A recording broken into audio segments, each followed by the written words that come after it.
Hey guys, welcome to the question video. If you want to leave us a question, details on how to do that is down below, as well as ways that you can support what we're doing and support our channel and get bonus content if that's something you're interested in. So this week's question is, why would a taken in hand want to be in a domestic discipline relationship?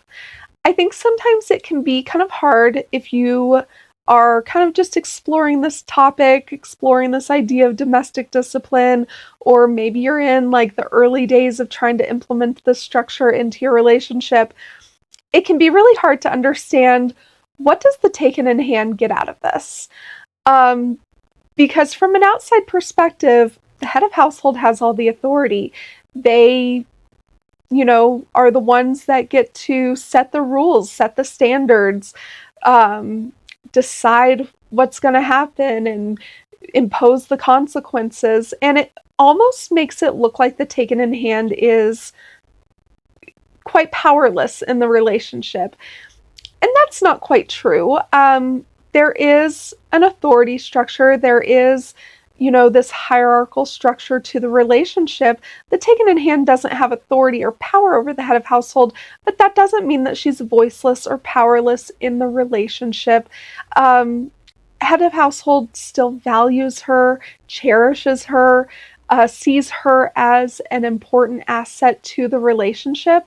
So he is going to listen to her. He is going to take her needs and her wants into consideration. He really does have a responsibility to make sure that the entire household is running smoothly, that everyone's needs are being met, that the decisions that he is making is reflective of what is best for everyone. And so that's the first thing, is that she doesn't lose value by being taken in hand. And what does she get from being in domestic discipline? And I think what it really comes down to is she gets security. There is so much security in being in a domestic discipline relationship. Not only knowing that your head of household is going to provide leadership. They are going to make decisions. You can trust their decisions because you know that they have integrity to make the decision that is best for the entire household. And so you have the security to know that you don't need to worry about what's going to happen next, that your responsibility is to support the head of household, support their decisions, and you don't have to worry about it. There's security in that. There's also security in structure, and domestic discipline provides a lot of structure for the taken in hand. Every relationship is different, and how this looks in every relationship is going to be different. But there are structures in place, whether that is coming directly from the head of household, or if they are just holding you accountable to the built-in structures of life, right? And so the head of household can, and many times does, set certain structures throughout the day for his taken in hand, so that she has the security to know that there are expectations, that there are structures to her day, whether she's staying home or working outside the home or working from home. There are certain structures that are expected, and she knows that there is consequences for not fulfilling those structures. And that does bring so much security to know that there's going to be accountability. And there's an expectation that she maintains these structures throughout the day.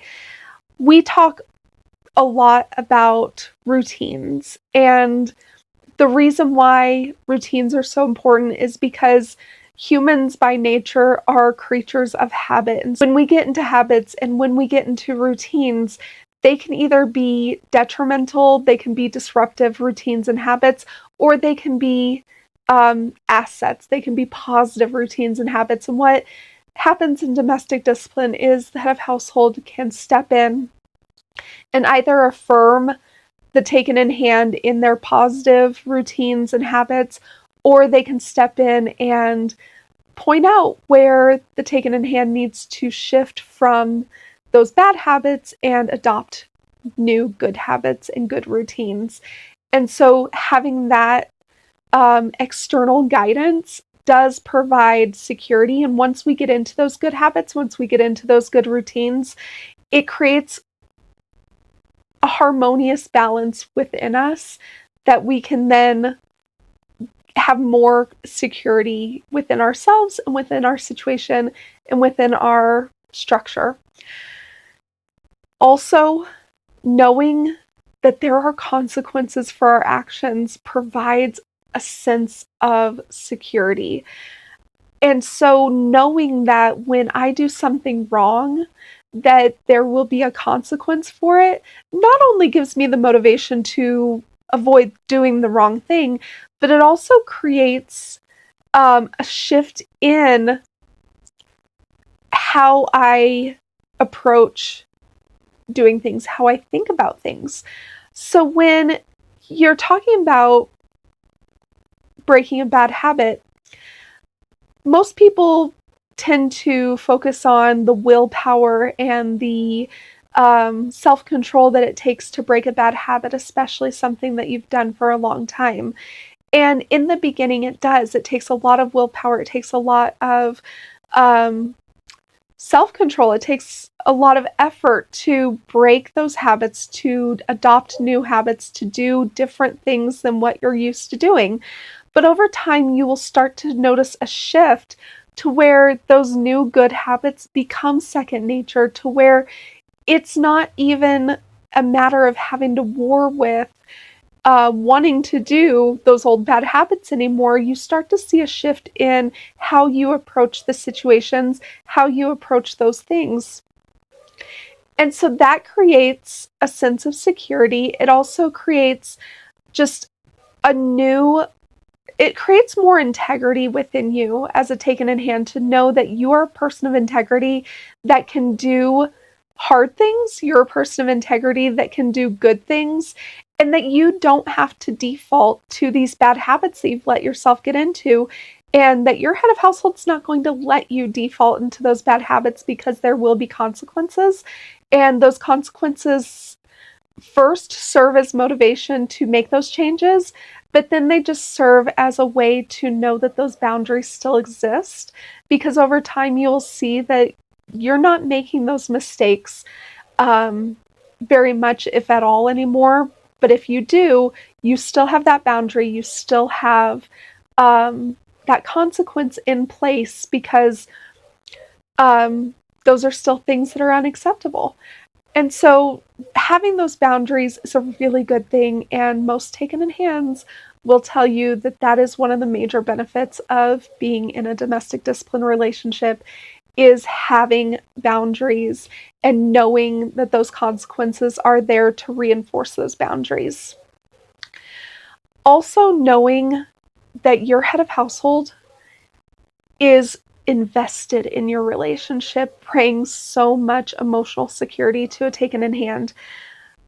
Being a head of household takes a lot of effort. It takes a lot of consideration, and it takes a lot of focus.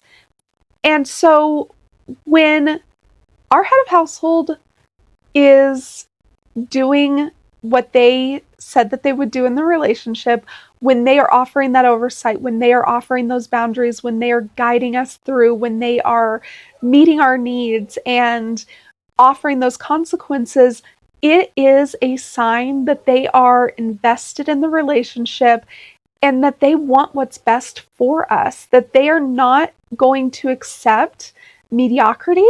They are not going to accept just maintaining the status quo. And that brings a lot of security to know that my head of household is invested in my personal growth. He is invested in our family. He's invested in our relationship, and that he is putting in that effort. And it inspires me to put in that same amount of effort into fulfilling my role in the relationship. And so it creates a really good balance between us, to where we're both putting in the effort that we need to succeed.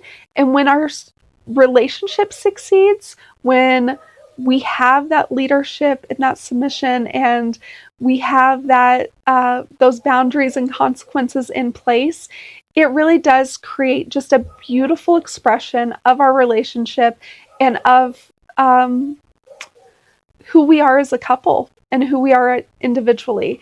And so that's what a taken in hand gets out of domestic discipline more than anything else, is security. And the way she feels secure is by all of the different aspects of domestic discipline that she experiences by being in this relationship. So I hope that helps. I would love to know your thoughts. What do you think is the biggest benefit to a taken in hand for being in a domestic discipline relationship?